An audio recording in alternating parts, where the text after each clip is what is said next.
वर्नारव channel पर आप सबका स्वागत है। बच्चों, विशेषण की श्रृंखला को आगे बढ़ाते हुए आज हम लोग बात करेंगे विशेषण शब्दों की रचना के बारे में।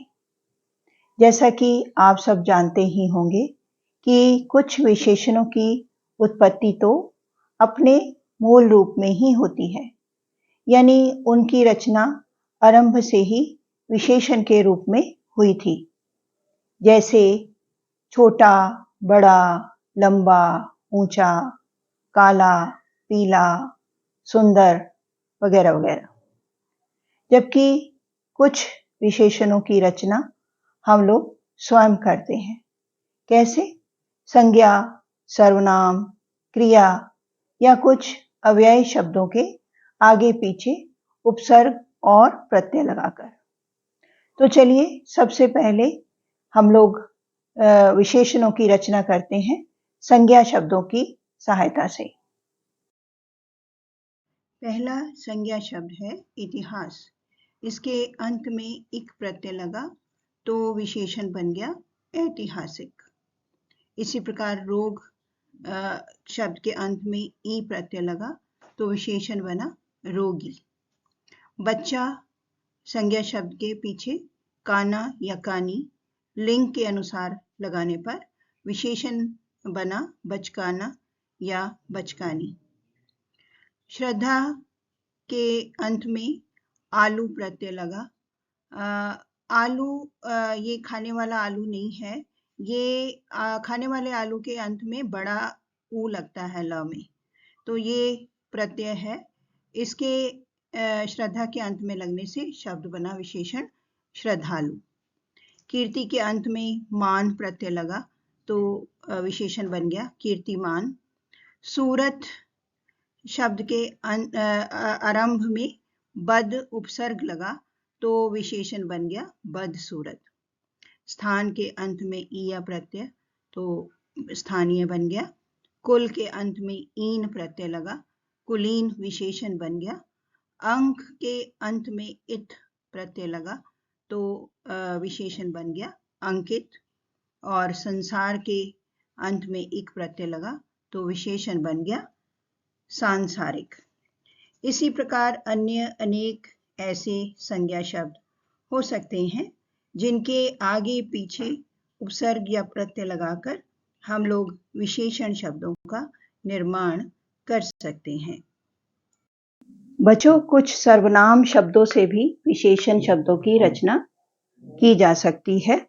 जैसे यह से ऐसा। अब इसको विशेषण के रूप में वाक्य में प्रयोग करके देखिए। जैसे हम कह देते हैं यह तो ऐसा ही है। किसी को ऐसा कहकर हम उसकी किसी विशेषता की ओर संकेत करते हैं, तो ऐसा शब्द जो है उस समय विशेषण का काम करता है। यह तो ऐसा ही है। फिर वह से वैसा। वह तो वैसा ही है।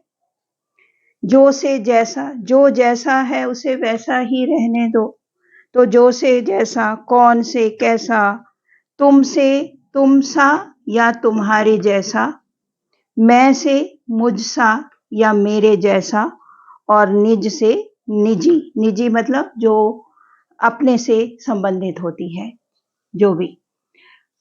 फिर है क्रिया से भी हम कुछ विशेषण शब्दों का निर्माण करते हैं। जैसे देखना से दिखावटी। दिखावटी शब्द को विशेषण की तरह वाक्य में प्रयोग करके देखिए। मुझसे ये दिखावटी काम नहीं होते। घूमना से घुमक्कड़। ये व्यक्ति बहुत ही घुमक्कड़ है। पढ़ना से पढ़ाकू। मोहन बहुत ही पढ़ाकू लड़का है। लड़ना से लड़ाकू। लड़ाकू विमान।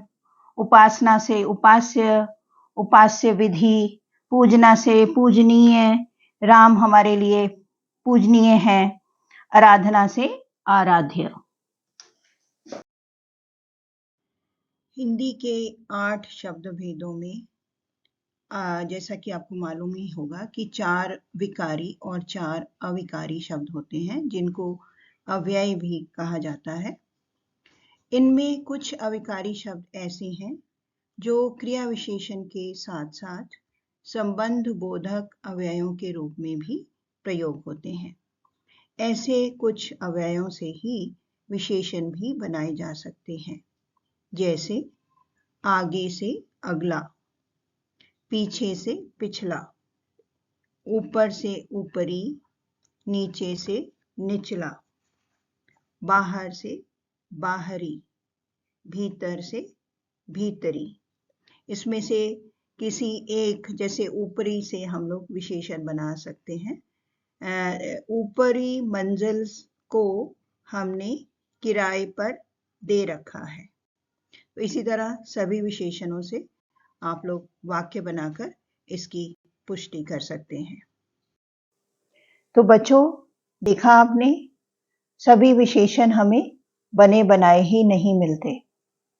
कुछ का निर्माण हमें स्वयं दूसरे शब्दों की सहायता से भी करना पड़ता है।